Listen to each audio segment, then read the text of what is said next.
Hello, thank you for joining me on my masterclass. Now, today we're talking about 5 things that you can do to prepare for the coming fuel subsidy removal in Nigeria.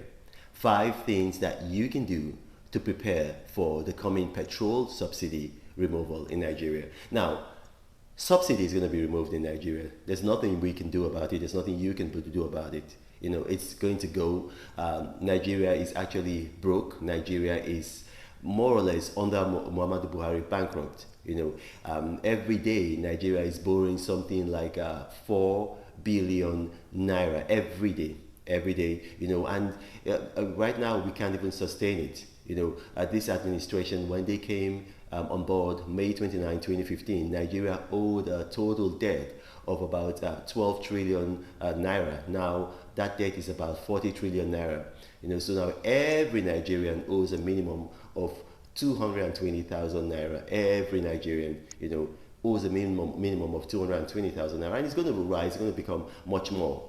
Now here's the thing. The elections are coming in 2023. Right now, they're having difficulties finding people who are gonna lend them money. They've gone all around the world, looking for money. Like I said, if there was, like they have the Ballon d'Or for football, if there was anything like a beggar door, it's gonna be Muhammadu Buhari, because he's gone around borrowing and begging. And right now, the country is, it's in a very, very bad state.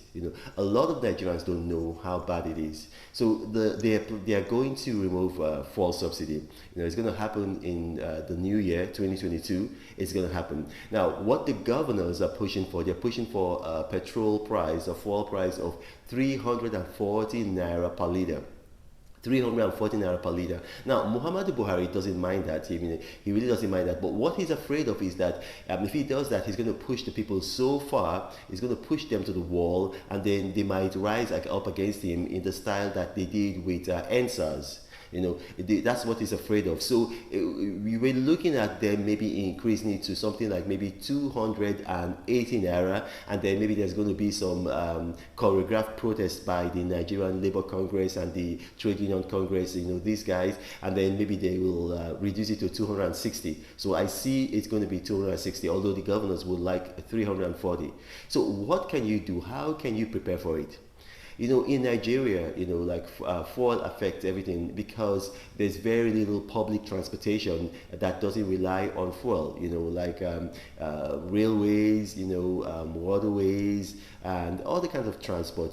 People don't ride bicycles in Nigeria for some reason, maybe for safety reasons. They don't ride bicycles in Nigeria. So almost everything is tied to the cost of fuel. Even the trains that are being used, you see the trains that are being used in Lagos, the Nigerian Railway Corporation, those trains are diesel engine trains, so they're also affected by the price of fuel, although diesel has been deregulated. But when you remove the subsidy on petrol, it's going to affect diesel.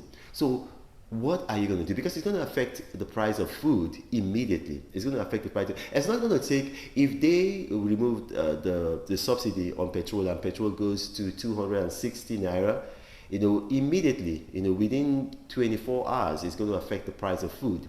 So the very first thing that you want to do right now, after watching this broadcast, is you want to go out and buy perishable foodstuff. You want to go out and buy perishable foodstuff. Now, like beans, rice, cassava, things that have a very long shelf life. Oil, things like that.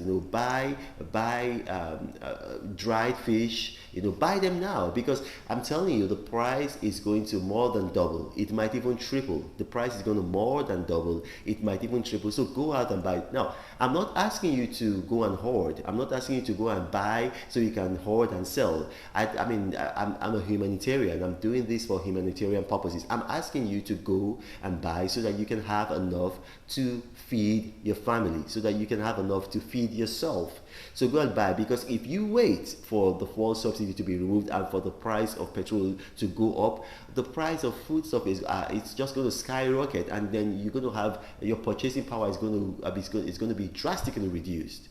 So the first thing you want to do, because the first need of any human being is food.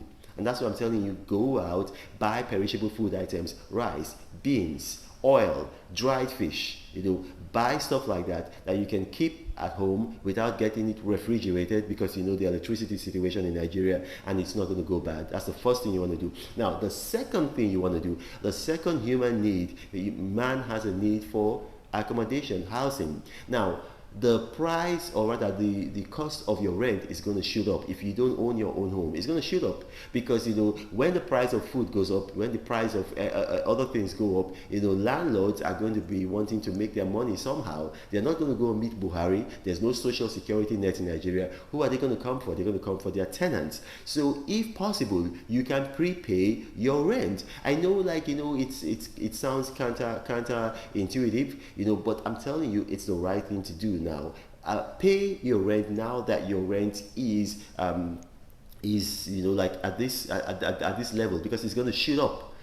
So pay your rent now. Your landlord cannot retroactively increase rent that has been paid. You'll take him to court, and then the state government, they're going to deal with him, and basically he's not going to do that. So prepay your rent. Prepay your rent. And then another thing that you want to do is this, and with the level of indebtedness of the Nigerian government, foreign debt went up from about, I think it was a total of $10 billion. The federal government owed about, I think they owed 5.7, if I'm not mistaken, and then the state government owned the rest. That was in 2015, May 29, 2015. Now, foreign debt has skyrocketed. It's something like $38 billion, and it's going to go up. Last week, you see that the Senate and the House of Reps just approved for Buhari to borrow $5.8 billion more. So it's going to go up. So with the removal of fuel subsidy, what's going to happen is that there's going to be a massive inflation. And then when there's massive inflation coupled with the indebtedness of Nigeria, it's going to drive down the value of the naira. So the value of the naira vis-a-vis the dollar is going to be very, very high. So currently, I think on the black market, it's something like 540 naira. It's going to go high. Eventually, we are looking at 1,000 naira to $1. That's in the future, but right now, after they remove fuel subsidy, it's going to shoot up. I can't tell you how much it's going to be. Nobody can really say. If I'm going to give a guess, it's going to be like something like 600. So change your naira to dollars. I said this 3 years ago. Go to my videos. I said this 3 years ago, at the time when the dollar was 270 naira to $1. If you'd listened to me, you'd have made a killing. I said it again 2 years ago. I said it again last year. Now I'm saying it again. If they, and it's not a matter of if, when they remove subsidy, the naira is going to crash further. So you don't want to be holding naira, you want to be holding dollars. Why? These people, all of them, Buhari himself, his children, his wife, Bola Tinubu, Osibajo, all these other guys, you think that, that they are so loyal to Nigeria's economy that they are not hedging their debts? They're protecting themselves. So you also protect yourself, you also protect yourself. So that's what you want to do. Then also, if you are into business, maybe you have a small or medium scale business, this is going to affect you. So what you want to do right now is that maybe if your business is reliant on power, and that the public power situation in Nigeria is, it's nothing to write home about under the Buhari administration. And so your business is run by maybe diesel or fuel generators. What you want to do is you want to have a stockpile. But you got to do this, you have to take into account health and safety rules, because, these are flammable liquids. So you got to put some aside, but, you got to do this in a safe way. Maybe you have a dump, you have, a safe place to put this, because I don't want to cause you a hazard. I don't want you to go and stockpile this and then it goes boom. I want you to do this in a safe and in a secure way. And then finally, the fifth thing that you can do. Now, I don't know if everybody can do this, but you may want to consider an alternative to the internal combustion engine, and basically that is your car or your bus.